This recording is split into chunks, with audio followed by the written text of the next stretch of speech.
Hello, my name is Hassan Sorrells, and this is the Leadership Lessons from the Great Books podcast bonus.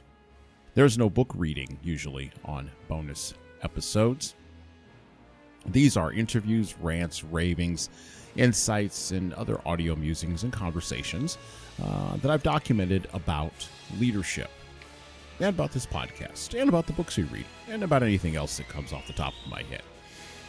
Because listening to me muse, rant, or just speechify, as you're about to, about leadership or books or the state of the world or whatever, for an indeterminate amount of time is still better than reading and trying to understand yet another business book. Even that business book that you just got for Christmas. Welcome to the quarter century. The new year of 2025 follows on the heels of a year, 2024, that in many ways represented the end of many things, ideas, and even people representing those ideas in a larger cultural zeitgeist in the United States in particular, and in the West in general. Say what you like and think what you like, but free speech and free thought won decisively the battle of ideas among people who normally, take such things for granted. In the United States, more and more people in 2024 decided to disconnect from the dominant forms of media and culture and information gathering and began to tune in to other narrative vehicles, such as podcasts like this one. And such a turn, a watershed turn, swiveled the culture and even the electorate in a decidedly different direction. And now, here we are. 25 years into the 21st century, we live in a time of Bitcoin, artificial intelligence made real, and virtual reality. We live in a time of pornography and video games, a time of poor mating and divorce. We live in a time of people not believing the dominant narrative and wondering what else is next. But we also live in a time of less seriousness and more incompetence at the basics of engagement, interaction, and even critical thinking and comprehension of what's going on in the world and the whys behind all of it. But let me not be a downer. There are rays of hope, shoots of new grass, and leaves budding on the trees in the West. There are new paths being forged in the world. Those paths, those ways forward, call back to a simpler time for sure, but they also call forward to where our path culturally, morally, and even historically may lie on the other side of all these shenanigans that we've been on for the last quarter century or so. Nobody, but in particular men, but nobody really likes being forged.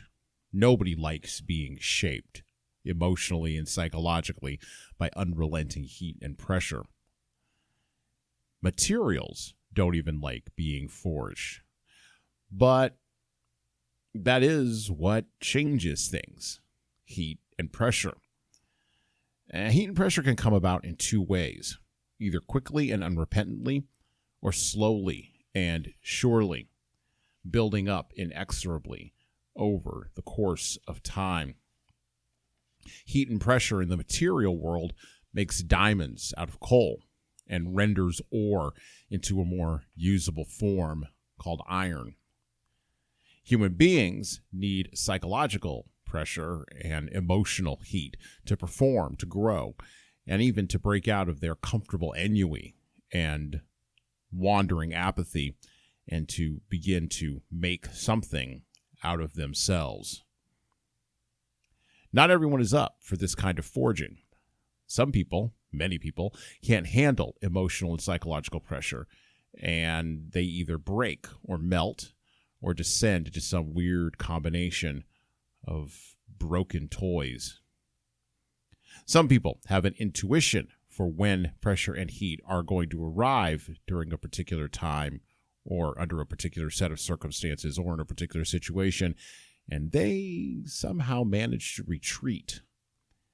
And other people have no intuition at all and are constantly taken by surprise by the circumstances, particularly circumstances that heat and pressure show up in.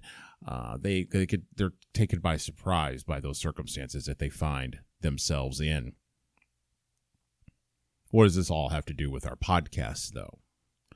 Well, books, in particular classic books that are intellectually hard, emotionally challenging, and overwhelmingly uncommonly read, can serve as a spiritual, mental, and even emotional forge for the reader. They can mold people who read them deeply and struggle with the ideas buried inside of them. Books can also map the way forward out of a personal forge the reader may be trapped inside of, that they may see no path out of. But books, in particular classic books, are unyielding. They do not give up their secrets easily. Now, lest you believe that I'm just a partisan for the intellect here, there are other things that can also light the way or show you the path out of a forge. Raising your own food with your own hands, building a desk or a chair from scratch, repairing a vehicle, or even chopping down a tree. The material world provides many unyielding and unforgiving opportunities to take what heat and pressure have produced and turn it into something materially useful. Last year, we talked a lot on the podcast about turnings, historical moments when the great wheel of history, hooked onto the great chain of being, turns within a generation and times move. We talked about turnings in light of elections, assassination attempts, and even natural disasters. We talked about the lack of seriousness in the West. We talked about the crisis of competence in government. And we talked about the death of public courage in speech. And, of course, we addressed the fact that the barbarians are no longer at the gates. Instead, they have taken up residence at a little place called Blue Sky. We have been in the forge of chaos in the West for about the last quarter of a century, and there's no one with two eyes and a brain that wouldn't admit to that. We read books last year that reflected this chaos and what to do about it, from The History of the Peloponnesian War all the way to Night by Eli Wiesel. We have, just barely by the skin of our teeth, I think, avoided a civil war in the United States and have decoupled, or have begun the long, slow social, governmental, and public policy decoupling from many of the promises of the mid-20th century. We read The Power of the Powerless by Václav Havel and Notes of a Native Son by James Baldwin as two examples of, well, books that show you what happens when you begin to uncouple from promises. We read about the ways in which people, particularly men, can reforge traditions for meaning and define meaning as a male, and ways in which men can link to a heritage and a past they seem to have forgotten in the West. We read War and Peace, which is good for this, as well as Sitting Bull, his life and legacy. But what are we going to read this year? What are we going to read in 2025? Well, this year on the podcast, we are going to focus on, and this is going to be our main topic, how do we get out of the forge of the last 25 years of chaos that has molded us inexorably through heat and pressure in the West in general and in the United States in particular, all the way down to your particular community and your particular social and personal circumstances. It's time to turn our attention away from diagnosing and locating problems. We did a lot of that last year. And it's time for us to shift to describing solutions and to begin to make bold assertions about what to actually do about all this we see around us. How do we actually solve the unsolvable problems? I know we've been casting at this a little bit last year, but we're going to go full on into it this year. And writers like John Steinbeck and Matthew Crawford are going to help show the way. Alfred Lansing and Joan Didion are also going to have an opinion about this, as well as Albert Murray and and George Orwell.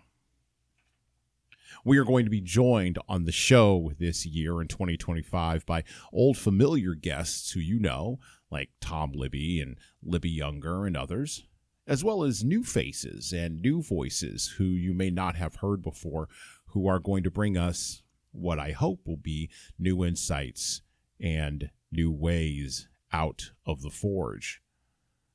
And on the practical end of getting this content to you, we are going to start a new delivery format for the show in the second quarter of 2025. I don't want to say too much about it, but it will be something that we have never done before on this show. So, stay tuned. At a practical level, we are also proud to announce that our Patreon page is up and ready for you to donate to as a listener or even as a viewer of this show. So, if you've got $5 a month and you really want to support the show, you want to help me buy some books, or you want to participate in some giveaways, or maybe you just want to throw $5 at us every month because it doesn't hurt you to do that, Patreon is a great way to do that. So go on patreon.com and look for leadership lessons from the great books, and just click on that donate button and send us that money every month. We will appreciate it. Now, our reading list for 2024 is at the link in the show notes just below the player of this particular New Year's episode. It will also be on our Patreon page where you can go and download it and go look at those links to the books that we read last year on the show and go pick those up and read them for yourself. I'd encourage you to click on that list and click on that link and maybe pick up one of those books for the leader in your life who you know needs to figure out a way out of the heat and pressure they may currently be laboring under. So that's a little bit about where we're going in 2025. And I will say this on a personal note. When I was a little kid, I did not think I would live to be this old. And I did not think I would live to see this date.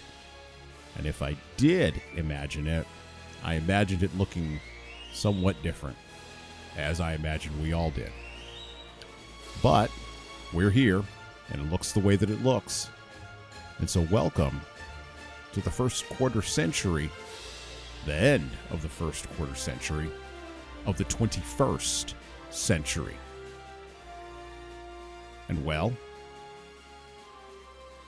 that's it for me.